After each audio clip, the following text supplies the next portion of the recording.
Hi friends, അസ്സലാമു അലൈക്കും. പുതിയൊരു വീഡിയോയിലേക്ക് എല്ലാവർക്കും സ്വാഗതം. അപ്പോൾ ഇന്നലെ മുതൽക്കുള്ള കുഞ്ഞു കുഞ്ഞു വിശേഷങ്ങൾ ഇന്നത്തേതും കൂടെ ഉൾപ്പെടുത്തിയിട്ടുള്ള ഒരു കുഞ്ഞു വീഡിയോ ആണ് കേട്ടോ. അപ്പോൾ വീഡിയോ ഇഷ്ടമാകുമെന്ന് വിചാരിക്കുന്നു. അതുപോലെ തന്നെ എല്ലാവരും സുഖമായിട്ടും സന്തോഷമായിട്ടും ഇരിക്കുന്നില്ലേ? അൽഹംദുലില്ലാ, ഞങ്ങളും ഇവിടെ സുഖമായിട്ടൊക്കെ തന്നെ ഇരിക്കുന്നു കേട്ടോ. അപ്പോൾ ഇന്നലെ മുതൽക്കുള്ള വിശേഷങ്ങളും കാര്യങ്ങളും എല്ലാം ഉൾപ്പെടുത്തിയിട്ടുണ്ട്. നമ്മളൊക്കെ ചില നേരത്ത് പറയില്ലേ, എല്ലാ വീട്ടിലും ഒരു കുട്ടിച്ചാത്തനോ അല്ലെങ്കിൽ ഒരു വേലക്കാരി ജാനോ ഒക്കെ ഉണ്ടാവുമെന്ന്. അതുപോലെ എൻ്റെ വീട്ടിലൊരു കുട്ടിച്ചാത്തൻ ഞാനാണെന്ന് വേണമെങ്കിൽ പറയാം കേട്ടോ. അപ്പോൾ ചില സമയത്തൊക്കെ നമ്മൾ ചിലരോടൊക്കെ ഇങ്ങനെ സംസാരിക്കുമ്പോൾ എന്താ ഇപ്പോൾ ഇതിന് മാത്രം വീട്ടിൽ പണി, അതും എടുത്താൽ തീരാത്ത പണി എന്നൊക്കെ ഇങ്ങനെ പറയൂലേ. അത് മിക്കവാറും ആ ചോദിക്കുന്ന ആൾ ആ വീട്ടിലെ മന്ത്രവാദി ആയിരിക്കും കേട്ടോ. മറ്റേ ചാത്തനെ പിടിച്ചു കെട്ടാൻ വന്ന മന്ത്രവാദിയില്ലേ, അതുപോലെ. കാരണം മന്ത്രവാദിക്ക് അറിയില്ലല്ലോ ചാത്തൻ്റെ പണികൾ എന്തൊക്കെയാണെന്ന്. അവരുടെ വിചാരം ഇതെല്ലാം ഒരു മാജിക്കാണെന്നാ. അതുപോലെ നോക്കുകയാണെങ്കിൽ ഓം ഹ്രീം കുട്ടിച്ചാത്ത എന്ന് പറയേണ്ട താമസം കേട്ടോ നമ്മുടെ പണികളൊക്കെ. ഇപ്പോൾ അച്ചാറിടാനുള്ളത് നാരങ്ങ എടുത്ത് വെച്ച് മന്ത്രം ചൊല്ലിയ അച്ചാർ റെഡി. തുണി മടക്കാനുള്ളതും അതുപോലെ തന്നെയല്ലേ. ഇടയ്ക്കൊക്കെ ഞാൻ ചിന്തിക്കുകയെ, ആ മാന്ത്രിക വിദ്യ ശരിക്കും നമുക്ക് കിട്ടുമായിരുന്നെങ്കിൽ വളരെ നല്ലതായിരുന്നു കേട്ടോ. ഇടയ്ക്കൊക്കെ നമുക്കൊന്ന് റെസ്റ്റ് ചെയ്യാൻ തോന്നിയ, അല്ലെങ്കിൽ കുറച്ച് നേരം ഒന്ന് ഇരിക്കണം എന്ന് തോന്നുമ്പോഴൊക്കെ നമുക്ക് ഈ മന്ത്രവിദ്യ ഒന്ന് പ്രയോഗിക്കാമല്ലോ. എപ്പോഴും കിട്ടിയില്ലെങ്കിലും വല്ലപ്പോഴൊക്കെ അറ്റ്ലീസ്റ്റ് ഒരു മാസം ഒരു ദിവസമെങ്കിലൊക്കെ ആ ഒരു മന്ത്രം കിട്ടുമായിരുന്നെങ്കിൽ നല്ലതായിരുന്നു അല്ലേ. അങ്ങനെ പിന്നെ തലേന്നത്തെ വിശേഷങ്ങളും ഇതിൽ ഉൾപ്പെടുത്തിയിട്ടുണ്ടെന്ന് പറഞ്ഞില്ലേ. ആദ്യമേ തന്നെ നാരങ്ങയൊക്കെ ഒന്ന് കഴുകി ഉണക്കാനായിട്ട് വെച്ചു കേട്ടോ. പിന്നെ റേഷൻ കടയിൽ നിന്ന് കിട്ടിയ അരി ഉണ്ടായിരുന്നു കേട്ടോ, വെള്ളേരിയില്ലേ, അതൊക്കെ ഒന്ന് കഴുകി വാരി പൊടിപ്പിക്കാനായിട്ട് കൊടുത്തു വിടുന്നുണ്ട്.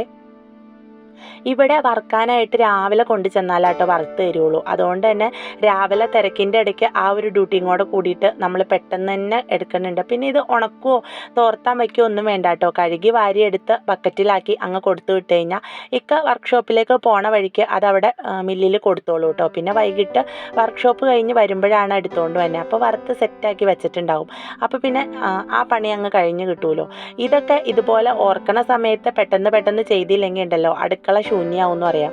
അല്ലെങ്കിലും ചെറുതായിട്ട് അടുക്കളയൊന്ന് ശൂന്യമായി തുടങ്ങി കേട്ടോ. അപ്പോൾ അതുകൊണ്ടാണ് ഇനി പിന്നത്തേക്ക് വയ്ക്കാതെ പെട്ടെന്ന് തന്നെ എല്ലാം തയ്യാറാക്കി എടുത്തത്. ഇന്നല്ലെങ്കിലും ശൂന്യതയിൽ നിന്ന് അടുക്കളയൊന്ന് നിറച്ചെടുക്കണ ഒരു പരിപാടിയാണ് കേട്ടോ.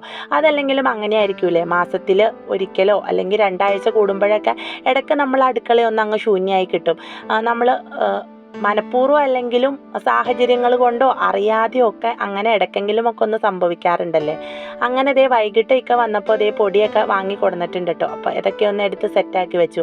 ബക്കറ്റിൽ തന്നെ അരി പൊടിക്കാൻ കൊടുത്തു വിട്ടാലുള്ള ഗുണം ഇതാണ് കേട്ടോ. പിന്നെ വൈകിട്ട് വരുമ്പോൾ നമുക്ക് പകർത്തി വെക്കാൻ നിൽക്കണ്ട, അതുപോലെ തന്നെ എടുത്തു വെച്ചാൽ നമ്മുടെ പണി കുറച്ചുകൂടെ ലാഭം. അത് കഴിഞ്ഞ് പിന്നെ മക്കൾസിനെയൊക്കെ ഉറക്കി എല്ലാവരും ഉറങ്ങിക്കഴിഞ്ഞാൽ ഞാൻ ദേ നാരങ്ങ അച്ചാറിടാനായിട്ട് നിന്നു കേട്ടോ.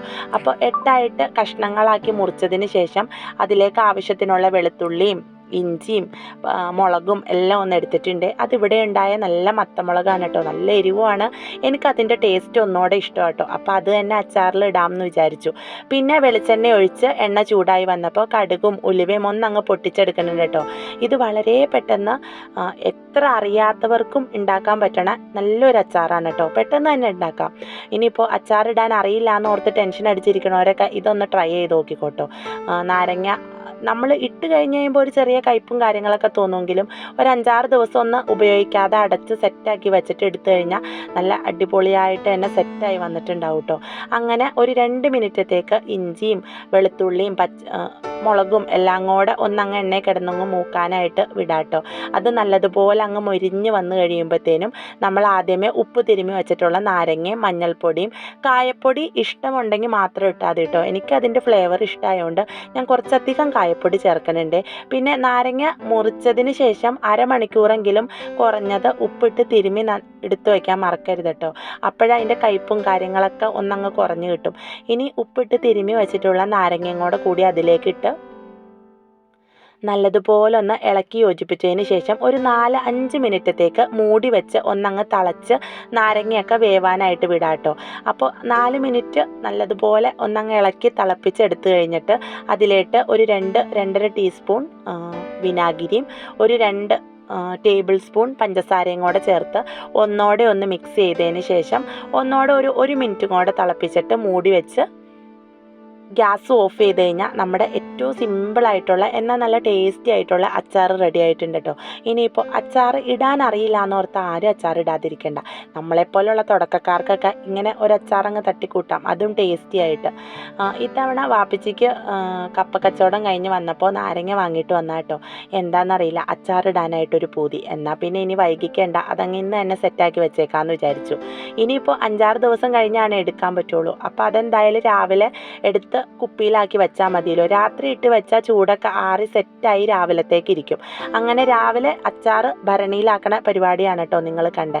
പിന്നെ അതൊക്കെ കഴിഞ്ഞ് കഴിഞ്ഞപ്പോൾ ഇന്നിപ്പോൾ ബ്രേക്ക്ഫാസ്റ്റ് ഉണ്ടാക്കാനായിട്ട് എനിക്ക് ഒന്നോടെ ഒരു ഇൻട്രസ്റ്റ് ആണ് കേട്ടോ. ഇന്നിപ്പോൾ പുട്ടിൻ്റെ പൊടിയൊക്കെ പൊടിച്ചു കൊടുന്ന് അതെങ്ങനെ ഉണ്ടെന്ന് അറിയാനുള്ള ഒരു ആകാംക്ഷ കുറച്ച് കൂടുതലാണ്. കുറേ നാളുകളായിട്ട് ഞാൻ ഈ റീലുകളിൽ ഈ വെള്ളേരിയും കൊണ്ട് പുട്ടുപൊടി ഉണ്ടാക്കുന്നത് കണ്ടു വച്ചേർന്ന കേട്ടോ. അപ്പോൾ ട്രൈ ചെയ്യാനായിട്ട് ഒരു മടിയുണ്ടായി. ഇത്തവണ എന്തായാലും രണ്ടും കൽപ്പിച്ചൊന്ന് ട്രൈ ചെയ്ത് നോക്കി കേട്ടോ.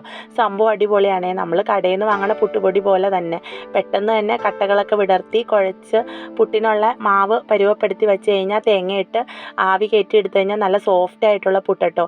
രാവിലെ ചുട്ട് വെച്ചിട്ട് വൈകിട്ട് വരെ അതിൻ്റെ സോഫ്റ്റ്നെസ്സിന് ഒരു കുറവും വന്നിട്ടില്ല.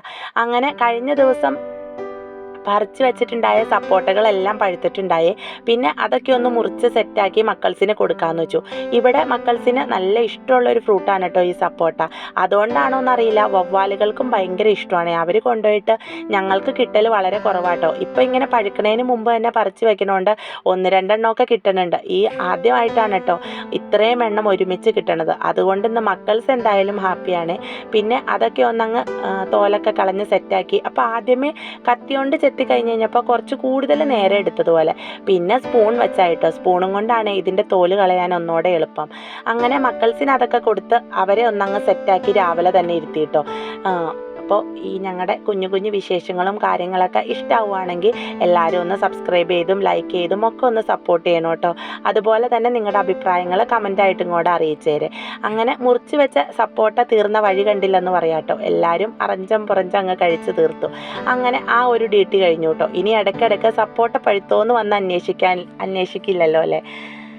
അങ്ങനെ അതൊക്കെ കഴിഞ്ഞ് എൻ്റെ ദിനചര്യകളിലേക്ക് കടന്നു കേട്ടോ. പിന്നെ ചോറ് ഇടാനുള്ള അരി ഇടാനുള്ള വെള്ളമൊക്കെ തിളച്ച് വന്നപ്പോൾ പിന്നെ അരിയൊക്കെ കഴുകി അതങ്ങ് ഇട്ട് വെച്ചു. അച്ചാറൊക്കെ 2 ഭരണികളിലേക്കാക്കി അതവിടെ മാറ്റി സെറ്റായിട്ട് വെച്ചു. ഇനിയിപ്പോൾ അരിയൊക്കെ തിളച്ച് കഴിയുമ്പോൾ റൈസ് പോട്ടിലേക്ക് ഇറക്കി വെച്ച് കഴിഞ്ഞാൽ പകുതി പണി കഴിഞ്ഞുല്ലോ. അങ്ങനെ ദേ പുട്ടൊക്കെ നനച്ച് സെറ്റാക്കി ഒരു 10 മിനിറ്റ് വെച്ച് കഴിഞ്ഞപ്പോഴത്തേനും നല്ല അടിപൊളിയായിട്ട് തന്നെ കിട്ടിയിട്ടുണ്ട് കേട്ടോ. ഇനിയിപ്പോൾ പുട്ടൊന്ന് വാരി വെച്ച് ചുട്ടെടുക്കണം. അതുപോലെ തന്നെ ഞാൻ മുന്നേ പറഞ്ഞില്ലേ, ശൂന്യതയിൽ നിന്നാണ് ഇന്നിപ്പോൾ കാര്യങ്ങൾ അടുക്കളയിൽ നടക്കണേന്ന്. പ്രത്യേകിച്ച് പുട്ടിന് കറികളോ കാര്യങ്ങളോ ഒന്നുമില്ല കേട്ടോ. മക്കൾസിന് 2 പഴം ഇരിക്കുന്നുണ്ട്. അപ്പോൾ പഴം വെച്ച് മക്കൾസിന് കൊടുക്കാം. പിന്നെ ഞങ്ങൾക്കല്ലേ, അപ്പോൾ 3-4 ഉള്ളി എടുത്തരിഞ്ഞ് ഒരു ഉള്ളിക്കറി അങ്ങ് ആക്കാമെന്ന് വെച്ചു കേട്ടോ. പണ്ട് എൻ്റെ ചെറുപ്പത്തിൽ ഞങ്ങളുടെ വല്യാപ്പായൊക്കെ കടയിൽ നിന്ന് അപ്പവും പൊറോട്ടയൊക്കെ വാങ്ങിയിട്ട് വരുമ്പോൾ ഒരു ഉള്ളിക്കറി ഇട്ടു കേട്ടോ. ചെറിയ മധുരവും ചെറിയ എരിവൊക്കെയുള്ള ഉള്ളിക്കറി, സവാള മാത്രം ഇട്ടിട്ടുണ്ടാക്കണതാണ് കേട്ടോ. ആ ഒരു ഉള്ളിക്കറിയും കൂട്ടി ആ അപ്പവും പൊറോട്ടയൊക്കെ കഴിക്കുന്ന ടേസ്റ്റ് ഇപ്പോഴും ഉണ്ട് കേട്ടോ നാവിൻ്റെ തുമ്പിൽ. ആ ഒരു ടേസ്റ്റ് ഒന്നും നമ്മൾ വയ്ക്കുമ്പോൾ വന്നില്ലെങ്കിലും പണ്ടത്തെ കാര്യങ്ങളൊക്കെ നമുക്കിങ്ങനെ മനസ്സിലൂടെ ഒരു ഓർമ്മയായിട്ട് അങ്ങ് കടന്നു പോകൂലേ. എൻ്റെ പണ്ടത്തെ കഥകളും കാര്യങ്ങളൊക്കെ കേൾക്കാൻ എൻ്റെ മക്കൾക്ക് ഭയങ്കര ഇഷ്ടമാണ് കേട്ടോ. ഞാൻ ഇടയ്ക്ക് ഇങ്ങനെ ഉമ്മയുടെ ചെറുപ്പത്തിൽ എന്നും പറഞ്ഞിങ്ങനെ പറയുമ്പോൾ ഞാനിങ്ങനെ ഓർക്കും, പണ്ട് നമ്മുടെ വാപ്പിച്ചി ഉമ്മച്ചി അല്ലെങ്കിൽ നമ്മുടെ വല്യാപ്പായും വല്യമ്മായൊക്കെ നമുക്ക് കഥകൾ പറഞ്ഞു തരുമല്ലോ. ആ ഒരു പരുവത്തിലേക്ക് നമ്മൾ ഇന്ന് കഥകൾ പറഞ്ഞു കൊടുക്കണം. അതും നമ്മുടെ കുട്ടിക്കാലത്തെ പ്രായവും വർഷങ്ങളും ഒക്കെ എത്ര പെട്ടെന്നാണല്ലേ അങ്ങ് കടന്നു പോണത്. സത്യം പറഞ്ഞാൽ എൻ്റെ വാപ്പിച്ചിയുടെയും ഉമ്മച്ചിയുടെയും ഒക്കെ കയ്യിൽ നിന്ന് കഥ കേട്ടിരുന്നത് ഇന്നലെ കഴിഞ്ഞതുപോലെയാണ് കേട്ടോ എനിക്ക് ഫീൽ ചെയ്യണത്. അപ്പോൾ ഇക്കായാണെങ്കിലും ഞാനാണെങ്കിലും ഞങ്ങളുടെ കുട്ടിക്കാലത്തെ വിശേഷങ്ങളാണെങ്കിലും മക്കളോട് പറഞ്ഞു കൊടുക്കുമ്പോൾ അവർക്ക് ഒരിക്കലും ഉൾക്കൊള്ളാൻ പറ്റാത്തൊരു കുട്ടിക്കാലമാണ് കേട്ടോ നമുക്കൊക്കെ ഉള്ളത്. കാരണം നമ്മുടെ സമയത്ത് ഫോണുകളില്ല, അതുപോലെ തന്നെ TV അങ്ങനെ അധികമായിട്ട് TVയിലേക്ക് ഇരിക്കണില്ല. വല്ലപ്പോഴും ഒരു ഞായറാഴ്ച വൈകുന്നേരം വരുന്ന ഒരു സിനിമ, അതാണ് TVയിൽ ഏറ്റവും പ്രധാനം. പിന്നെ ഞായറാഴ്ച ഉച്ചക്കത്തെ ഒരു ശക്തിമാൻ, പിന്നെ പോപ്പോയി, ഇതൊക്കെയാണ് കേട്ടോ ഞങ്ങളുടെ കുട്ടിക്കാല ഓർമ്മകൾ. അത് വെച്ച് നോക്കുമ്പോൾ ഇന്ന് എൻ്റെ മക്കൾക്ക് എന്തെല്ലാം വെറൈറ്റി കാർട്ടൂണുകളാണ് കാണാൻ. അവർക്ക് സമയമില്ല എന്നുള്ളൊരു പ്രശ്നമേ ഉള്ളൂ കേട്ടോ. അതുപോലെ സ്മാർട്ട് ഫോണ്, ഇങ്ങനെ ഒരു സംഭവം ഉമ്മയുടെയും വാപ്പയുടെയും ചെറുപ്പത്തിൽ ഇല്ലായിരുന്നു എന്ന് പറയുമ്പോൾ ഇല്ലായിരുന്നോ, അവർക്ക് ഭയങ്കര അത്ഭുതമാണ് കേട്ടോ.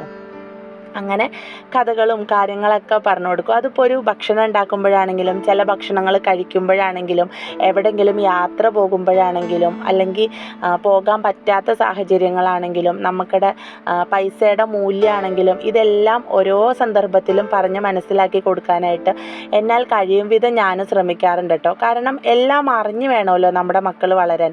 പെട്ടെന്ന് ഒരു ചെറിയ വീഴ്ചയിൽ അവരങ്ങ് തളർന്നു പോവരുതേ. ഇന്നിപ്പോൾ ഓരോ മക്കൾ അതായത് ഒരു വഴക്ക് പറഞ്ഞു, അല്ലെങ്കിൽ അവർക്ക് ഉദ്ദേശിച്ച ഒരു സാധനം കിട്ടിയില്ല, അങ്ങനെയൊക്കെ പറഞ്ഞിട്ട് ആത്മഹത്യ ചെയ്യും, ഒരുപാട് ഡിപ്രഷനിലേക്ക് പോണേയൊക്കെ കഥ നമ്മൾ എപ്പോഴും കേട്ടുകൊണ്ടിരിക്കുന്നതല്ലേ.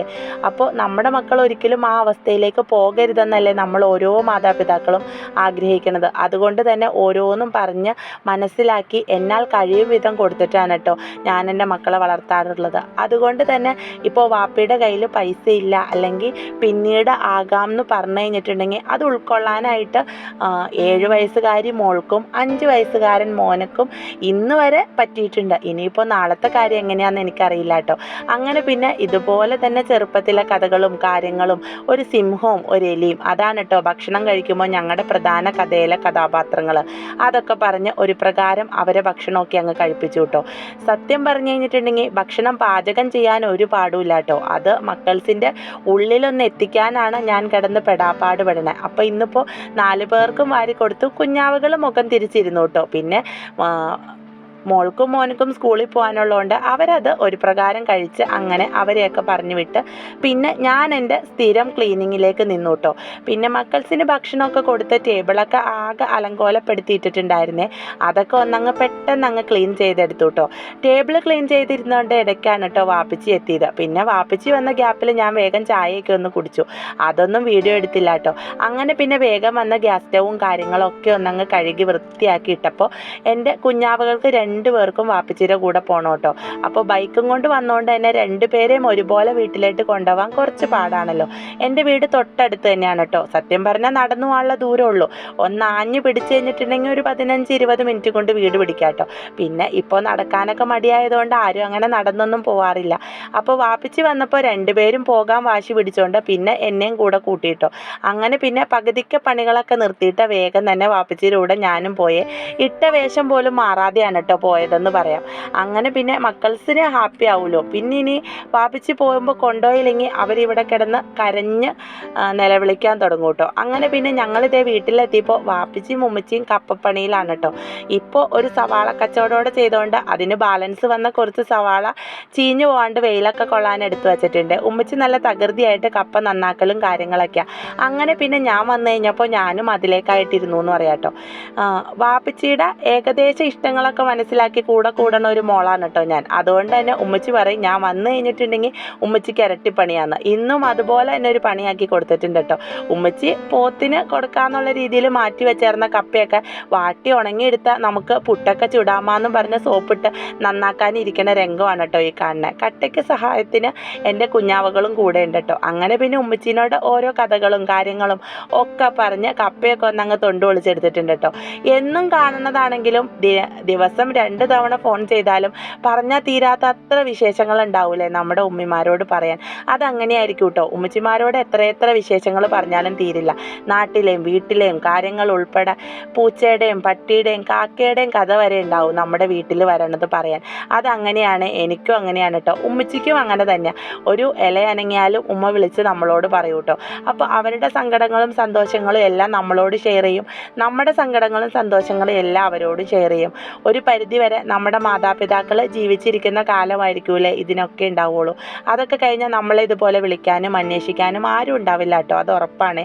ആങ്ങളമാരൊക്കെ അവരുടെ ഡ്യൂട്ടിയിൽ ബിസി ആയിട്ട് പോകും. പിന്നെ അവർക്ക് എപ്പോഴും നമ്മളെ വിളിച്ചോളണം അന്വേഷിച്ചോളണം എന്നൊന്നും ഒരു നിർബന്ധമില്ല കേട്ടോ. അങ്ങനെ പിന്നെ ഞങ്ങൾക്കറിയാവുന്ന പോലെയൊക്കെ കപ്പയൊക്കെ വാട്ടി അതൊക്കെ ഒന്നങ്ങ് ഉണങ്ങാനിട്ടുണ്ട് കേട്ടോ. അങ്ങനെ പിന്നെ വീട്ടിൽ വന്നു കഴിഞ്ഞാൽ സ്വർഗം എന്ന് പറഞ്ഞ പോലെ ഈ ഒരു പണി കഴിഞ്ഞ് കഴിഞ്ഞപ്പോൾ ഞാൻ നേരെ പോയി കിടന്നുറങ്ങിയെന്ന് പറയാം കേട്ടോ. ഉറങ്ങി എഴുന്നേറ്റ് പിന്നെ വിശാലമായിട്ട് ഭക്ഷണമൊക്കെ കഴിച്ച് നേരെ റിട്ടേൺ ഞങ്ങളുടെ വീട്ടിലോട്ട് പോന്നു കേട്ടോ. അപ്പോൾ ഞാൻ കപ്പ ഉണങ്ങാനായിട്ട് ഇറങ്ങിയപ്പോൾ ഞങ്ങളുടെ അപ്പൂസ് കട്ടയ്ക്ക് കൂടെ നിന്നിട്ടുണ്ട് കേട്ടോ. അതാണ് ഇടയ്ക്കിടയ്ക്ക് ഒരു വാല് കാണുന്നത്. അവന് ഫോൺ അവിടെ വച്ചപ്പോൾ അതെന്താണെന്ന് അറിയാനുള്ള ആകാംക്ഷയിൽ അതൊന്ന് വന്ന് തൊട്ടും തലോടിയൊക്കെ നോക്കണുണ്ട് കേട്ടോ. ഞാൻ ഒന്ന് പേടിച്ചു അത് നിലത്ത് ചാടിക്കുന്ന. പിന്നെ എന്തോ ഭാഗ്യത്തിന് അവൻ ചാടിച്ചില്ല കേട്ടോ. ഒരു പ്രകാരം സോപ്പിട്ട് വിളിച്ച് അവനെ അടുത്തേക്ക് വരുത്തിയിട്ടുണ്ട്. അങ്ങനെ പിന്നെ ഞാൻ കപ്പയൊക്കെ ഒന്നങ്ങ് വിരിച്ചിട്ട് കഴിഞ്ഞിട്ട് എൻ്റെ ഡ്യൂട്ടികളിലേക്ക് കടന്നു എന്ന് തന്നെ പറയാം കേട്ടോ. ഇപ്പോൾ ഇവന് ഞങ്ങളുടെ ജീവിതത്തിലെ ഒരു ഭാഗമായി എന്ന് പറയാം. കൊടുന്ന സമയത്ത് എനിക്ക് തീരെ ഇഷ്ടമല്ലായിരുന്നു കേട്ടോ അവനെ. പക്ഷെ ഇപ്പോൾ അവനെ കണ്ടില്ലെങ്കിൽ ഒരു സമാധാനക്കേടാണ്. അതിൻ്റെ ഇടയ്ക്ക് ആങ്ങള പുറത്തേക്ക് പോകാനായിട്ട് റെഡിയായി ഇറങ്ങിയിട്ടുണ്ട്. അപ്പോൾ അവനും പോയി. ഞാനൊരു സുഖകരമായ നിദ്രയും കാര്യങ്ങളൊക്കെ പാസ്സാക്കി പിന്നെ ഒന്നങ്ങ് കുളിച്ച് ഫ്രഷായി ഭക്ഷണമൊക്കെ കഴിച്ച് നേരെ വീട്ടിലോട്ട് പോന്നു കേട്ടോ. അപ്പോൾ ഞങ്ങളുടെ കുഞ്ഞു കുഞ്ഞു വിശേഷങ്ങളൊക്കെ ഇത്രയേ ഉള്ളേ. വിശേഷങ്ങൾ ഇഷ്ടമായ ലൈക്ക് ചെയ്യാനും സബ്സ്ക്രൈബ് ചെയ്യാനും മറക്കല്ലേ. നിങ്ങളുടെ അഭിപ്രായങ്ങൾ കമൻ്റായിട്ടും അറിയിക്കണം കേട്ടോ. അപ്പോൾ വീണ്ടും നല്ലൊരു വീഡിയോയിൽ കാണും വരേക്കും ബൈ ഫ്രണ്ട്സ്.